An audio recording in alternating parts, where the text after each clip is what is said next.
from CNN, Israel and Hezbollah step back from the brink of wider war for now. For nearly a month, people in Lebanon and Israel braced for a wider war. A deadly rocket strike from Lebanon last month on the town of Majdal Shams in the Israel-occupied Golan Heights was followed by an Israeli retaliatory strike that killed Hezbollah's top commander, Fuad Shakur, in southern Beirut. The powerful Iran-backed group vowed to respond. The threat triggered a slew of flight cancellations on both sides of the border, a chorus of governments imploring their citizens to leave Lebanon and Israel, and a breathless diplomatic effort to avert an escalation that Western government feared would spark a regional conflict. On Sunday morning, Hezbollah said it had delivered its anticipated response by launching hundreds of drones, Katyusha rockets, Soviet-era short-range projectiles. The swarm of airborne weapons, it said, sought to overwhelm Israel's Bont air defense system and pave a path for its targets. 11 Israeli military sites in northern Israel and the occupied Golan Heights. Israel's Prime Minister Benjamin Netanyahu said all of Hezbollah's drones were intercepted. Israeli officials said the military preemptively struck Hezbollah targets in the early hours of Sunday to prevent a much wider attack, adding that it hit many rocket launchers in Lebanon. Hezbollah dismissed this. What happened was aggression, not preemptive action, Hezbollah chief Hassan Nasrallah said in a speech on Sunday night, referring to the Israeli strikes that began around half an hour before Hezbollah's attack. 3 Lebanese fighters were killed in those Israeli attacks, Hezbollah said. The cross-border fire on Sunday morning marked a significant escalation after nearly 11 months of hostilities between Hezbollah and Israel, but appears to have dampened fears of a wider war for now. In Israel, authorities soon lifted security restrictions in the country's northernmost territory, known as the Upper Galilee. In Lebanon, Hezbollah said it had concluded attacks on Israel for the day. Nasrallah declared the group's retaliation for Shakur's killing meticulously completed. With both sides declaring victory, the region appears to once again have walked back from the brink of all-out war. But while Hezbollah's promised response appears to be largely out of the way, Israel must continue to wait for another threat to transpire. Iran's vowed revenge for the killing of Ismail Haniyeh in Tehran, which it blamed on Israel. The low-intensity conflict at the Lebanon-Israel border is set to resume. Netanyahu said on Sunday that what happened today is not the end. Nasrallah, meanwhile, struck a similar tone, reinforcing a widely held view that the fighting on the border is a war of attrition where each side aims to wear down the other. After the attacks in Beirut and Tehran at the end of last month, Western and Israeli intelligence officials, diplomats, and analysts scrambled to figure out what the retaliations promised by Iran and its most powerful non-state partner might look like. It sparked shuttle diplomacy with the United States, the United Kingdom, and France, urging Hezbollah and Iran to exercise restraint. This appeared to expedite another round of talks over a ceasefire and hostage release deal in Gaza, in a bid to ward off another escalation by the Iran-led Axis, which has repeatedly conditioned stopping its attacks on Israel and its allies on the end to the Israeli offense in Gaza. It seems pretty straightforward to me. Stop a genocide, we'll stop attacking you. I mean, right? That's reasonable. Yeah, I feel like it is. That's not a crazy request by any means. It's pretty much too late, but yeah. Too little too late. I think that when I hear Kamala sing, "Now it's time for a ceasefire deal," what, now that they're all dead, you can be like, "Oh, we did it, guys." Just shut the fuck up. You're not gonna do shit, you stupid bitch. She's speaking. Huh? She's speaking. Oh, yeah, she's speaking. Dude, disrespectful thing I think I've ever seen to voters in a long time. And I've watched Trump lie to people. But to do that, like, that was just... Republicans stab you from the front. Democrats stab you in the back. Sad. True. I am speaking. No, you're supposed to earn our vote. Hey, if you think she can win Michigan with 100,000 less votes, more power to her, I guess. She definitely doesn't have my vote. I don't think I'm ever going to vote red or blue again. They're just the same shit from a different cup. Well, I think that one kid pointed out pretty good. The lesser of two evils is still picking an evil. The talks to end the war continue to move at a glacial pace, despite intense diplomatic efforts by mediators, including the US, Egypt, and Qatar. High-level talks in Cairo ended on Sunday, giving way to the resumption of lower-level technical negotiations. But even as the US expresses optimism, with one official describing the weekend's talks as constructive, there are no signs of progress on the major sticking points. By constructive, do they mean the construction of their beachside condos? They agreed on which ones they all get? Because that's the only thing that US is going to talk about. All US cares about. You know you done fucked up again when Africa says that you're... South Africa's calling you out, yeah. Yeah. You know you just done fucked up, bro. Sorry, this is frustrating. This is why I don't like doing this. This raises the stakes for a potential showdown between Iran and Israel. But Tehran may be inclined to pay lip service to the talks. While it has vowed to respond to Israel, the Islamic Republic has repeatedly said that it wants to avoid action that could adversely impact the negotiations. And the latest escalation has shown that neither Iran nor its allied non-state fighting groups in the region can stomach the prospect of a wider war. Hezbollah had repeatedly vowed to retaliate to any Israeli strike in Beirut with an attack on major urban centers in Israel. Yet whether by design or due to Israel's claimed preemptive strikes, it fell short of that threat. Most of the areas it targeted on Sunday were within the border area that has been the site of the hostilities since October, and the short-range Soviet-era rockets it used have been a mainstay of Hezbollah's attacks on Israeli forces for decades. The risk of an all-out conflict appears to be significantly lower in the aftermath of Sunday's crossfire, yet Iran's open-ended threat will continue to contribute to the war of nerves that has defined much of the low-grade conflict between the Tehran-led Axis and Israel. The region will remain on a knife's edge for as long as the war in Gaza goes on, at the mercy of the next miscalculation, no matter how low the warring party's appetite for conflict might be. So what happens once he completes the genocide? He's just going to hope that Iran... They take the land. That's what they've always wanted to do. Oh, no, I know that part. I mean, as far as war goes, you think Iran will... I think Israel has to be in a war state for Netanyahu to stay in power. I don't think he's going to be short of enemies. But of course, he's going to rely on Daddy United States to take him out. And Kamala Harris is going to suck that dick and do exactly what he fucking wants. So fuck that cunt.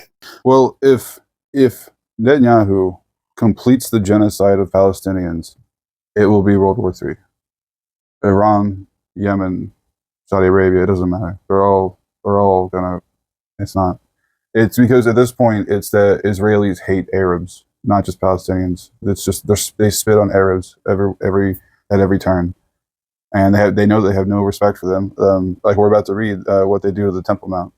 You know, you would think that we could point out racism, you know, considering that we're a nation that hailed from racism, that we would easily be able to be like, that's racist. Hey, what you're doing, bro? It's racist. I don't think Semites should be anti-Semitic. To me, I don't, you know what I mean? Like, it's literally playing the victim. It's literally using what happened before you were even alive as justification for what you're doing now. Hate is too much effort. Is the Israelis, they poll the people, and time after time, they feel like the IDF's not doing enough, or, you know, they rioted so that the IDF soldiers that were imprisoned could be set free. And they definitely hate Arabs, and they definitely hate Palestinians. This is from Haaretz. I'd raise an Israeli flag and build a synagogue. Ben-Gvir charts explosive vision for Temple Mount Al-Aqsa compound. In an interview on Army Radio, National Security Minister Itamar Ben-Gvir, who frequently visits the site and calls for the violation of the status quo, said, "With all due respect, I was elected for this very reason, to ensure there's no discriminatory policy on the Temple Mount." Israel's National Security Minister Itamar Ben-Gvir claimed on Monday that there is a new policy that doesn't limit Jewish prayer at the Al-Aqsa Mosque, Temple Mount compound. The far-right minister said there won't be a discriminatory policy at the Temple Mount. You're allowed to pray, he added. If I was able to do anything I wanted to do at the Temple Mount, the flag of Israel would have been raised there long ago. Asked if he would establish a synagogue at the Temple Mount if he could, Ben-Gvir replied in the affirmative. In response, Prime Minister Benjamin Netanyahu's office clarified that there was no change in the status quo. There is a directive that there should be an equal law between Jews and Muslims, Ben-Gvir said in the interview. With all due respect, I was elected for this very reason, to ensure there is no discriminatory policy on the Temple Mount and there is no capitulation to Hamas on the Temple Mount. The guy likes to say the same thing over and over again. The status quo on the Temple Mount was set by the then Defense Minister Moshe Dayan shortly after the Six-Day War of 1967. Ever since, the Muslims have run the compound, and its status as a place of worship sacred to Muslims has been preserved. The cabinet's decision at the time was that any Jew seeking to pray on the Temple Mount would be directed by police to go to the Western Wall instead. Defense Minister Yoav Gallant said in response that undermining the status quo of the Temple Mount is an unnecessary and irresponsible act. Ben-Gvir's actions endanger Israel. Interior Minister Moshe Arbel from the Shash Party called on Netanyahu to put Ben-Gvir in his place, while National Unity head Benny Gantz wrote on X that Ben-Gvir's irresponsible statements put to the test Israel's strategic alliances with Muslim countries who make up a coalition fighting the Iranian axis of evil. His lack of wisdom could cost lives. Earlier this month, Ben-Gvir and fellow Minister Yitzhak Wasserlov of his far-right Otzma Yedid party visited the compound together with dozens of Jewish worshippers. During the visit, hundreds of Jews also prayed in the compound, violating the status quo, with some bowing in prayer, waving flags, and singing the Israeli national anthem. The police looked on and did not enforce the law. We've made significant progress in Israel's sovereignty here. Our policy is to permit Jewish prayer, Ben-Gvir said at the site. So yeah, they shit on. They aren't out just to shit on Palestinians. There's a lot of right-wing people in Netanyahu's coalition that are just straight up anti-Semitic. They're just straight up racist, and they Jewish superiority is what they're. Almost sounds like Nazi superiority. It sounds a lot like Nazis, yeah. I think that's why they think they can do it, because they can be like, look what happened to us. We're not doing that. And Yeah. like literally you're doing that and then some, because you've done it so much quicker. Like, I don't know if it's worse. It's like they attack and then they have a victim mentality. Yeah. Were you listening to that thing that I was watching that was talking about why they introduced, was it cocaine or meth? Watermelon? No, not that. But the reason that they like introduced it in general was to stop Fidel Castro's ideologies from spreading down. Fidel Castro. So basically, they created like a drug pen right here to stop Fidel Castro from spreading his ideology further down, because they would get like into like these gang territories and stuff like that, and they wouldn't be able to like spread it further, and there'd be like battles, and some other people would get hooked on drugs and shit. Were you watching that thing with me? It was talking about why they. I think it was the 25. Okay, yeah, CIA. Guy. Yeah, CIA. Thank you. Okay. It was our government. Yeah, it's our government that did it. CIA will do anything to stop communism. Like literally. You want to stop communism? Start giving people more, more freedom, more money. That's a communist idea. More, sir. yeah. If you want to beat them, you join them, because if you don't join them, we're coming for your ass. That's why you do that. So people never think about, hey, what about communism? That's how you stop communism. Let's just point to the French Revolution as, just a clear way to get to thinking. They still threw their lavish parties while their people starved, and we got to use our heads so they can lose theirs. This is from the Associated Press. Israel's economy is struggling. Economists say ending the war would help. In Jerusalem's Old City, nearly all souvenir shops are closed. In Haifa's flea market, forlorn merchants polish their wares on empty streets. Airlines are canceling flights. Businesses are failing, and luxury hotels are half empty. Nearly 11 months into the war with Hamas, Israel's economy is struggling as the country leaders grind ahead with an offensive in Gaza that shows no sign of ending and threatens to escalate into a wider conflict. At least they're getting something negative out of it, I guess.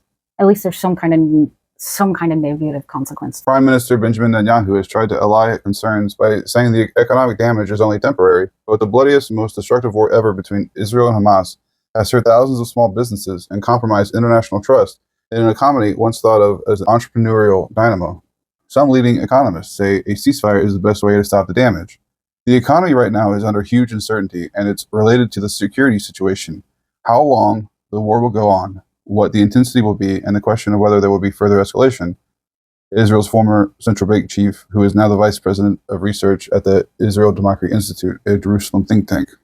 The war has inflicted a far heavier toll on Gaza's already broken economy, displacing 90% of the population and leaving the vast majority of the workforce unemployed. All banks in the territory have shut. The fighting has killed more than 40,000 people, according to the Palestinian health officials. The fighting in Gaza and daily attacks from Hezbollah militants in Lebanon has also driven tens of thousands of people from their homes along Israel's northern and southern borders and caused large-scale damage. The Israeli economy has recovered from previous shocks, including shorter wars with Hamas, but this longer conflict has created a bigger strain, including the costs of rebuilding, compensating families of victims and reserve soldiers, and vast military spending. The drawn-out nature of the fighting and the threat of further escalation with Iran and its Lebanese proxy, Hezbollah, have especially harsh impact on tourism. Though tourism is not a major driver of the economy, the damage has hurt thousands of workers and small businesses. The hardest thing is that we don't know when the war will end, said Israeli tour guide Daniel Jacob, whose family is living off savings. We need to finish the war before this year's end. If it's another half a year, I don't know how long we're going to make it. Jacob, 45, returned in April from 6 months of duty as a reserve soldier to find out that his business has dried up. He was forced to shutter the tourism company he spent 2 decades developing. His only income is aid from the government, which pays him half his pre-war salary every few months. Meir Sabag, a Haifa antiques dealer whose shop sat empty, said business is worse now than during the COVID-19 pandemic. On a recent weekday, the formerly bustling port of Haifa, a major hub of Israeli import-export where massive container ships would often stop, was still. With Yemen's Houthi rebel group endangering ships passing through Egypt's Suez Canal, many long-haul ships have stopped using Israeli ports as hubs, said a port official who spoke on the condition of anonymity because he was sharing internal information. He said Israeli ports saw a 60% drop in shipping in the first half of the year compared with the same period in 2023. Renewed U.S.-led ceasefire efforts appear to be sputtering, and Iran and Hezbollah have threatened to avenge the recent assassinations of top militant leaders. They just did, raising the threat of a wider regional war. These fears have prompted major airlines, including Delta, United, and Lufthansa. Lufthansa. That must not be American. To suspend flights in and out of Israel. Good. Jesus. Yaakov Shinin, an Israeli economist with decades of experience advising Israeli premiers and government ministries, said the total cost of the war could amount to $120 billion, or 20% of the country's gross domestic product, a broad measure of economic activity. Of all 38 member countries in the Organization for Economic Cooperation and Development, Israel's economy underwent the biggest slowdown from April to June. The organization reported Thursday the Israeli GDP was projected to grow 3% in 2024. The Bank of Israel now projects the growth rate at 1.3%, and that's if the war ends this year. Fitch downgraded Israel's rating from A+ to A earlier this month, following similar downgrades by S&P and Moody's. The downgrading could raise the government's borrowing costs. In our view, the conflict in Gaza could last well into 2025, Fitch warned in its rating note, which cited the possibility of significant additional military spending, destruction of infrastructure, and more sustained damage to economic activity and investment. In another worrying sign, the finance minister this month said the country's deficit over the last 12 months has risen over 8% of GDP, far exceeding the 6.6 deficit to GDP ratio the ministry projected for 2024. In 2023, Israel's budget deficit was roughly 4% of its GDP. So they're feeling it. The downgrade and the deficit have increased pressure on the Israeli government and the war and reduced the deficit, something that would require unpopular decisions such as raising taxes or cutting spending. But Netanyahu needs to keep his coalition afloat, and his hardline finance minister, Bezalel Smotrich, wants the war to continue until Hamas is decimated. Flug, the former central bank chief, said the situation is unsustainable, and the coalition will have to cut back on spending, such as unpopular subsidies to ultra-Orthodox schools that have been perceived by the broader public as wasteful. The public will have a hard time accepting it if the government does not show that the severity of the situation forces them to give up on things that they are dear to them. Smotrich said Israel's economy is strong and vowed to pass a responsible budget that will continue to support all the needs of the war while maintaining fiscal frameworks and promoting growth engines. The unemployment rate has dipped below pre-war levels. Meanwhile, many small businesses have closed because their owners' employees have called up for reserve military duty. Others are struggling amid the broader slowdown. Israeli business information company Coface BDI reports that some 46,000 businesses have closed since the start of the war, 75% of them small businesses. Even Jerusalem's iconic American Colony Hotel, a popular stop for politicians, diplomats, and movie stars, has laid off workers and is muling pay cuts, saying, "We did consider at one point closing for a few months, but of course that would mean sacking all the staff. It would have meant letting the gardens, which were developed over 120 years, to go follow." Shinin said the best way to help the economy bounce back would be to end the war, but he cautioned, "If we're stubborn and it continues, this war, we will not recover." This is just one fucked up story after one fucked up story, and it's all about the same fucking place. Yep. It's- Folks. Yeah. This is from the BBC. Diseases spread in Gaza as sewage contaminates camps and coast. The waters on parts of Gaza's Mediterranean coastline have started turning brown as health experts warn of the spread of open sewage and diseases across the territory. Satellite images analyzed by BBC Arabic show what appears to be large discharge of sewage spill off the coast of Deir Abla. A local official told BBC Arabic displaced people in nearby camps are sending their sewage straight to sea. It is because of the increase in the number of displaced people, and many are connecting. There's a fly buzzing around my mic. It is because of the increase in the number of displaced people, and many are connecting their own pipes to the rainwater drainage system, said Abu Ismail Sarsour, head of the Deir al-Balah Emergency Committee. An environmental expert from the Pax for Peace organization confirmed that wastewater appeared to be heading into the sea from nearby crowded camps after examining the satellite pictures. The sewage discharge in the images captured on August the 2nd covered an area over 2 square kilometers or 0.8 square miles. Satellite images show the discharge first started appearing in June and that it grew steadily over the next 2 months. People do continue to use the bathroom even when they're being blown up. You realize that, right? Satellite images show the discharge first started appearing in June and that it grew steadily over the next 2 months.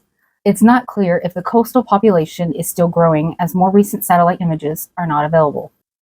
Intensive Israeli bombardment has led to the collapse of Gaza's wastewater management infrastructure, a UN environmental report concluded in June. Really, it took us to fucking June? Oh my God! The Israeli Defense Ministry body overseeing policy for the Palestinian territories, COGAT, told BBC Arabic a dedicated humanitarian task force has taken action to improve the sewage system in Gaza. In recent months, COGAT coordinated the restoration of water wells and desalination facilities, as well as the extension of water pipes in Gaza, according to its statement. The BBC is not able to independently verify specific improvements to Gaza's sewage infrastructure. Israel, alongside Egypt, does not allow independent journalists into Gaza except on controlled and brief visits with the Israeli military. Health experts, though, are sounding the alarm about the spread of waterborne diseases after a 10-month-old baby was partially paralyzed after contracting polio, the first registered case in Gaza for 25 years. UN and World Health Organization, WHO officials also called for 2 one-week ceasefires so they can vaccinate the 600,000+ children in Gaza. But observers say the delivery of vaccines would probably hit the same barriers affecting the flow of other humanitarian aid, making distribution slow and extremely difficult. The destruction of Gaza's healthcare system will also make any vaccination program an enormous challenge. Wow, I wonder who destroyed it. I mean, I don't see they'll let in the bottles of the polio vaccine, but they're not going to let in the needles. So they're just going to be like, swallow it, guys. Just swallow it, figure it out. We'll see what happens when you do that. Yeah, the Israelis would be like, well, we have to put a fire extinguisher up your ass and let it out before we give you the vaccine. Yeah, with the medicine in it. I mean, you put a fire extinguisher up your ass and put the medicine in you. Yeah.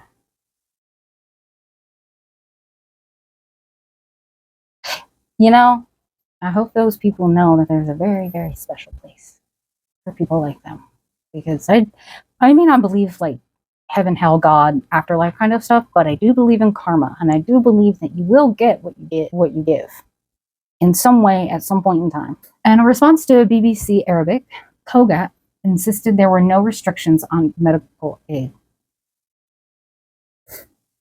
We know that's a lie.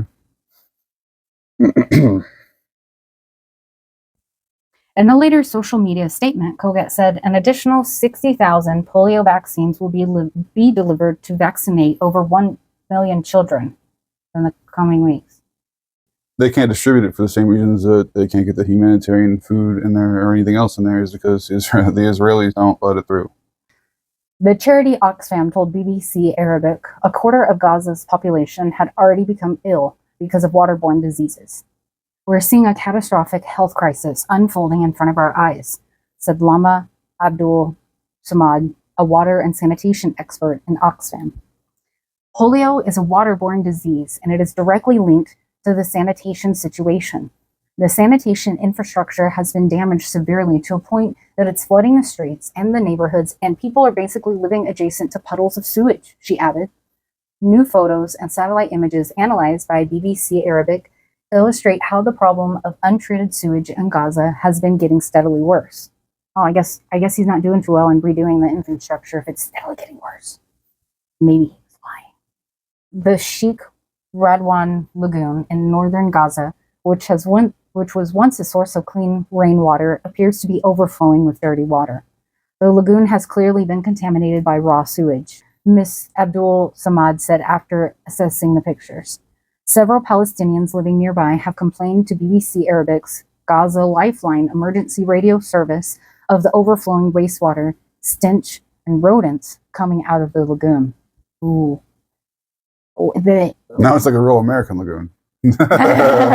Concern is the rodents part, because the rodents are what's thought to have carried like the Black Plague and stuff like that. Yeah. Which also came as a Disease, sanitation issue. So it's just like you can't win.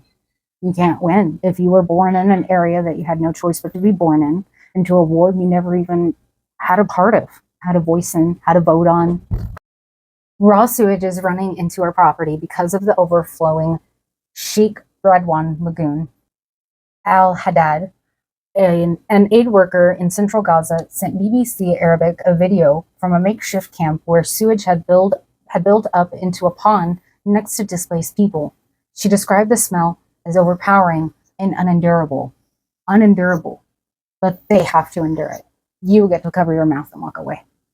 Polio is just one part of the health crisis facing Gaza. Earlier this month, the UN Agency for Palestinian Refugees, UNRWA, reported 40,000 cases of hepatitis A, which can also be transmitted through ingestion of contaminated water in Gaza since the start of the war, compared to only 85 in the same period beforehand. Public health experts are also warning of a potential cholera epidemic. Aid agencies say doctors in Gaza are also struggling to treat a huge caseload of dysentery, pneumonia, and severe skin diseases because of the collapse of the health sector. The reason behind the spread of these bacterial diseases is the complete lack of a sanitation system, pediatric consultant Dr. Ahmed Al-Farah explained. He said the problems include the mixing of clean groundwater and sewage, the severe overpopulation, the extreme heat, the lack of ventilation, the overpopulated tents, and the oversharing of toilets. The UN estimated the vast majority of Gaza's 2.3 million people have been internally displaced since last autumn. Many people are living in shelters with just one toilet for 600 people, a World Health Organization official told reporters in July. The Israeli military operation in Gaza has killed more than 40,200 Palestinians, according to the health ministry. More like 200,000 direct and indirect deaths caused by the IDF. Yeah, that's numbers I believe more. 200,000, I believe that way. That was from the more. Lancet. I believe 200,000 more than I believe 40,000, because then it's been 40,000. You're not just talking about the ones who blew up. You're talking about the ones that died later from amputation. You're talking about the ones that died later from disease, from hunger, shrapnel, whatever. Pregnancy. So you're talking about every casualty. Casualty is not just death; it's also injury. So it's 200,000. It's more than that. Yeah, but those are believable numbers. Like, it's been 40,000 for months. You can't tell me you haven't killed somebody in months. You keep saying 40,000. I've seen 40,000 for a month, 2 months now. While you're blowing the other half of everything else up and blowing up daycares and schools because, there was IDF in those twins blankets. I just know it. They just found weapons like a blown up cradle. You put the weapons there. You know why they blew up the Obviously. twins? You know why I think they blew up the twins? Because it was posted as a happy thing on fucking social media. Yeah, and And they I don't think want they the saw it. Palestinians to have any kind of hope or joy. Yep. I think they saw it. And I think they intentionally fucking did it. Regardless of, oh, those aren't the actions of the IDF, and we will do an internal investigation. We'll find ourselves completely clean of any kind of threat, and blah, blah, blah, blah, blah, blah, blah, blah, blah, blah, blah. This is from NBC News. Video reveals devastation and grief after Gaza camp shelled. Yeah, but still 40,000 people. Right. Exactly. Yeah. That's what I'm saying. Like, these numbers, they don't feel right. The numbers never go up on their official accounts because they don't have anyone to count. NBC News crew captures moments. 8-year-old Abdullah Samor is rushed to the hospital as Palestinians race frantically to save victims of bombing. Gruesome images of a young Palestinian boy with part of his head blown off and what witnesses described as an Israeli tank strike last week have shocked even hardened observers of the war in Gaza. Videos and photos showing grief-stricken man holding up a boy, the flesh of his face hanging loose to reveal what appeared to be a hollowed-out cranium, began to spread on social media. NBC News crew in Gaza captured the moments of the body of the boy. 8-year-old Abdullah Samor was carried into Nasser Hospital in Khan Yunis after the shelling. The violence unfolded in the area of nearby Bani Suhiliya on Wednesday afternoon. Witnesses who said they survived the strike in Gaza, Civil Defense Agency said. Witnesses who survived the strike in Gaza Civil Defense Agency said. Ahmed Harb Ahmed Samar, the man pictured carrying the child, said he was a relative of the devastated family and identified the young boy to NBC News. At least 9 people, including 5 children, 2 women, and 2 men, were killed in the incident, the civil defense told NBC News. Which one was Hamas? Which one? Which fucking one? But yeah. The Israel Defense Forces said it could not comment on the... Okay, I'm so tired of reading this every week. The Israeli Defense Forces said it could not comment on the specific incident without exact coordinates for the strike, which NBC News was unable to determine in the devastated tent camp. But it said its troops were operating to dismantle Hamas military capabilities after Hamas' 7th terror attack, in which some 1,200 people, including hundreds of soldiers, were killed. Around 250 others were taken hostage, according to Israeli officials. You're still going on about October 7. And 90% of all the casualties has been on the Palestinian side ever since then. It's almost been a year. I'm talking about IDF. IDF will... No, when people come back from Hamas, they're clean and they're fed, and they talk about how good they've been treated. People don't come back from IDF. And they do. They're fucking scarred and they don't have a leg or they can't walk right. Or they're probably going to commit suicide. Yeah. They're so fucking... Because there's no way you can live with the things you've done, the things you've seen. Tortured. Yeah. People get tortured. And people commit suicide, or they turn into what? Terrorist groups to thwart your actions. It's almost like you're creating your own fucking enemy. On Wednesday, the IDF said in a statement that its troops were operating in the area of Khan Yunis, the center of which is less than 1.5 miles from Bani Suhiliya. The IDF has not said exactly where its forces were when the tent encampment was hit. Video captured by NBC News crew on the ground of the aftermath of the incident showed frantic scenes outside Nasser Hospital in Khan Yunis, with Palestinians racing to get victims into the medical facility. Several bodies wrapped in blankets are lifted off the backs of multiple trucks and carried into the hospital, while children with serious injuries are also rushed into the hospital. One boy is pushed on a stretcher as blood pools around his head, while another can be seen with a severe wound below his chin. Later, Abdullah is laid down on a steel table, his head, arms, torso, and feet splattered with blood. Pink bulbous tissue the size of a small fist sticks out of his left side, and flies circle his body. The child's arms are flung up above a mangled but recognizable face. Did you see the pictures? No. NBC News, I probably will, though. I don't want you to. And I've seen worse. 5 witnesses of Wednesday's strikes told NBC News that Israeli tanks had shelled the Palestinian encampment. Some also said missiles fell in the area. Ahmad Samor, the relative who carried Abdullah into a Nasser hospital, told NBC News that his family had been eating lunch when he saw projectiles raining down. Children and youngsters, elderly, 60 and 50 years old, they were eating lunch with their children. Samor said, he said those killed had no ties to Hamas. Do any of them have any ties to Hamas? Have you They actually probably killed? should at this point. They should all have ties to Hamas at this point. I fucking would. I just want to know if a single person that they have killed has actively been Hamas. A few. Some, yeah. They've taken out some Hamas. What, like 5? I don't know. 6? They don't actually, they won't release their counts. That's because When every they mail won't- is a fucking threat. They won't release their accurate counts for anything. They won't release their IDF losses. They won't confirm Hamas kills. I honestly don't think they just drop bombs and they fucking kill them, and they count all the men as Hamas. Yeah. And they look at that like a success. 90% civilian death rate is what we're looking at. 90% civilian death rate. Which is unacceptable. Yeah. I mean, anyone that was going to be waging war or attempting to take out a militant group, even stupid fucking Americans, know not to fucking do something with a 90% death rate. Oh, we did with the drone war. 85%. Yeah, something like that. It was 85. Okay. Did Israel eradicate Hamas? No, he said. They eradicated our children, our fathers, and our grandparents. He said that he and others had believed that they had been in a safe zone, but there isn't any safe zone so far in the entirety of Gaza.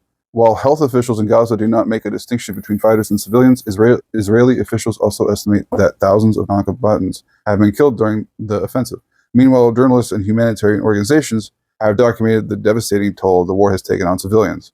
At Nasser Hospital, NBC News camera captured a man wailing over a young boy lying motionless in a plastic body bag. The child's face is bloodied with one eye open. Others crowded around a row of body bags, some holding and kissing the faces of the dead. Several other witnesses also described how they had been sitting in their tents or eating lunch when the shelling began.